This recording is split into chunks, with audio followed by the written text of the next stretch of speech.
Hey guys, how you guys doing? Here are my 5 terms that you should know.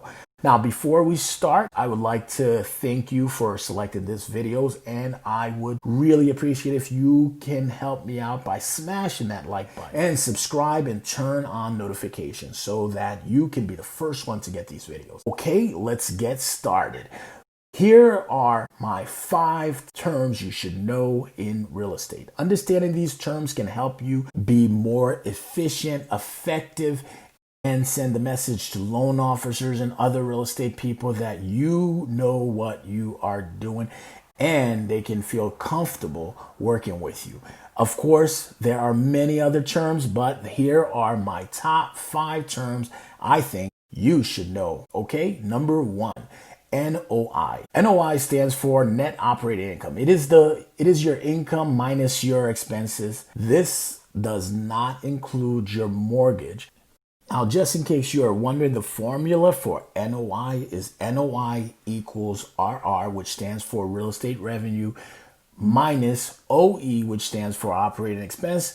And that's it. So just remember, don't add the mortgage. Okay, this number 2 is cash flow. Money you are left with after mortgage payments and whatever else like safety budgets you might have for the property, such as vacancy, future updates, things like that, etc. Number 3, ROI, which stands for return on investment. This is another way to calculate your property's performance against the original cost, current value of the property. Return can be your cash flow, property appreciation. You could even include things like equity growth, tax benefits. Okay, number 4, cash on cash return. This is your calculations of the amount of cash you are getting back from your original cash investment. Number 5, ARV, after repair value. This is the value of the property after you do the renovation to it. Now, it's important to understand that this is actually being calculated before you do the renovation. So sometimes it's even before you purchase the property.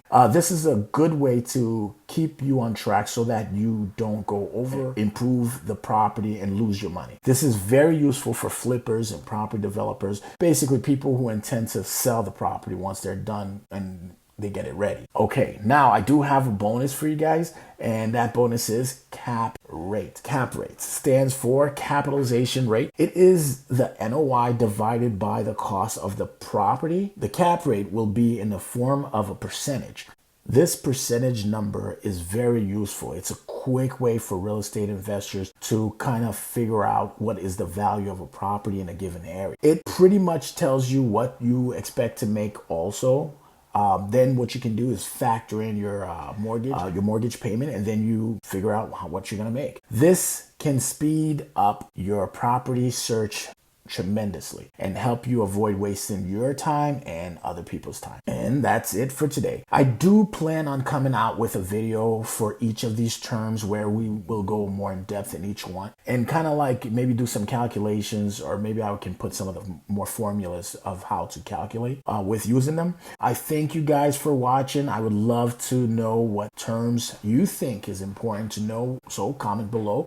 If you know a term that you want me to look up or you want me to figure out for you, comment below. Don't forget to help me out and like, share, subscribe, and hey, let's start a conversation.